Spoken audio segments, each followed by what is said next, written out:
I'm Boniface Makongo, currently the Director of Competition and Consumer Protection at the Authority. As you're aware, today we are celebrating once again the World Competition Day. The World Competition Day is celebrated on 5th December of every year.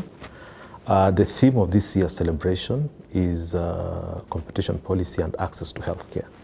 First of all, the reason why we celebrate it on 5th of December of every year is because the UN set of principles on competition were adopted by the United Nations General Assembly on 5th of December 1980. So that's the reason for the date.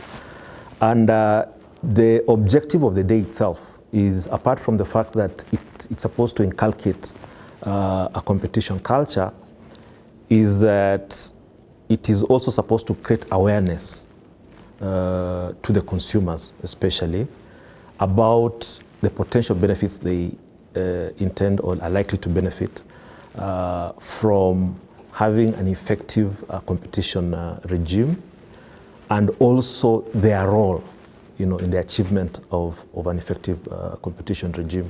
Just to give a background, you're aware that this year we've had the challenge posed by the pandemic, that is COVID-19. So the theme of this year's celebration is quite timely in that regard, because we are having the challenges that come with it. And COVID as a pandemic presents a very unique scenario in the enforcement of competition law and policy. However, strictly speaking, health, even before COVID, is still a challenge in this country.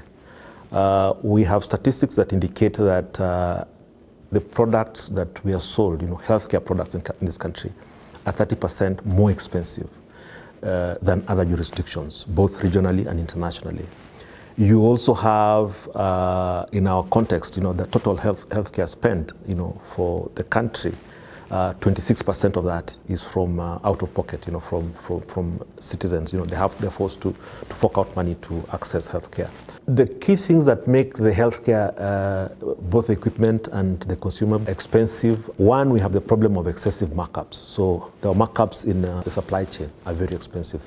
Two, there's the issue of the fact that we don't manufacture these drugs.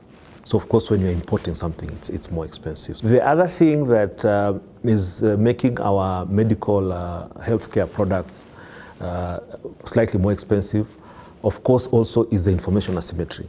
It's possible in Nairobi, for instance, within Nairobi, to get one drug costing maybe 15 or 20% cheaper in one location. But because of information asymmetry, and other factors that you find that consumers are not able to know that, for instance, if I go to this particular place, I may get the same drug at a much cheaper price than somewhere else. So that is also a challenge. The other factor that increases the cost of our drugs is the fact that our regulatory regime in registration of medicine also poses challenges in that regard that result in slightly higher prices. We are part of a task force which is being headed and chaired by the Ministry of Health. And the task force has identified the challenges which I've just mentioned. So we are in the process of coming up with recommendations and policy interventions that the ministry can take on board to address all those challenges. We import most of our drugs. And from pharmacy data from the Pharmacy and Poisons Board indicates that we import almost 700 million plus in dollars of drugs annually. Interestingly, all these drugs somehow end up in the public sector. So they're ultimately sold to the government.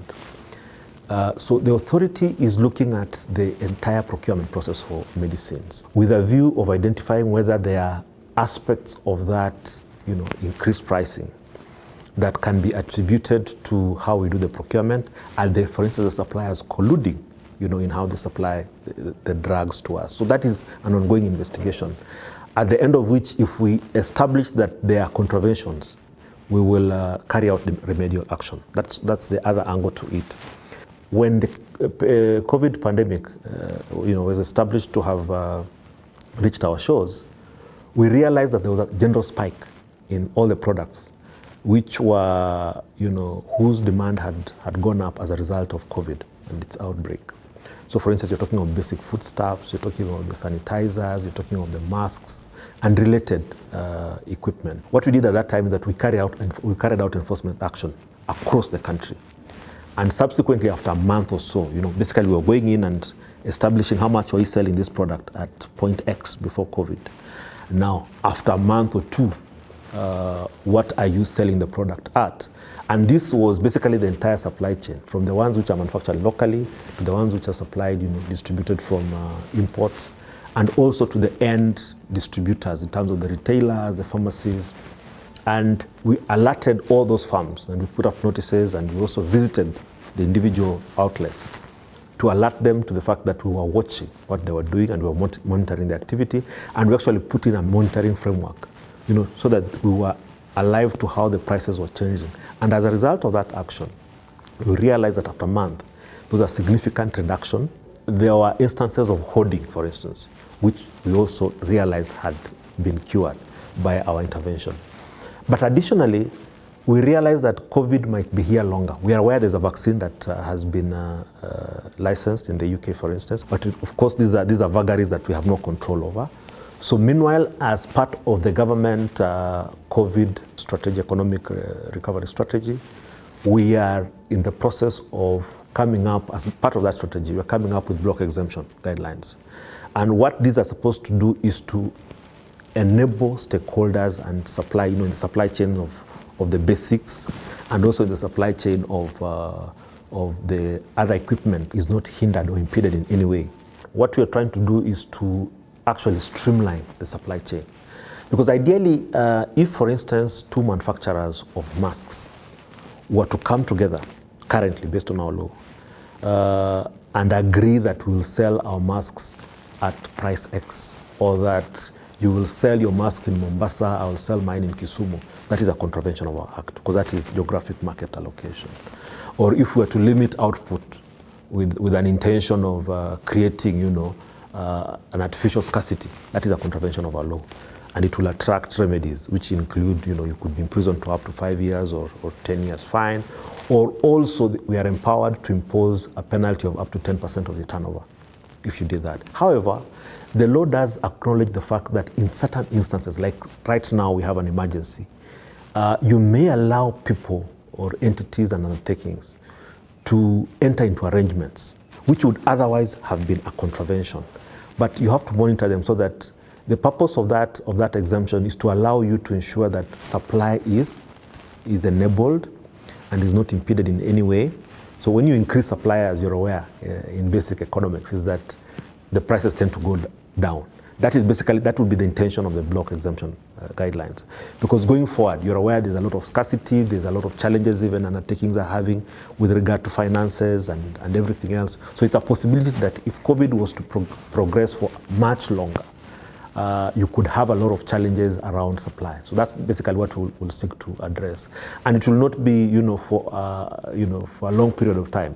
It will be timed. I just want to invite Kenyans to take advantage of, our mandate. First of all, to join us in celebrating today's day. It's a very, very, very auspicious day where we focus strictly on the consumer, who is a very important stakeholder in all sectors of our economy.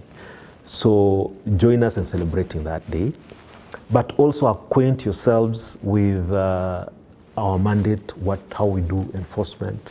And in this regard, I would like and invite all Kenyans to look at our website. You see the kind of activities we are currently undertaking, the initiatives that we have going on, the past initiatives and the penalties and remedies that we have imposed on various entities, and so that they also appreciate our mandate. And lastly, people might be aware. It's possible that you could be aware of a contravention that is going on that the authority is not aware of. Invite you to take advantage of the contacts which are put out in our website to get in touch with us. Thank you.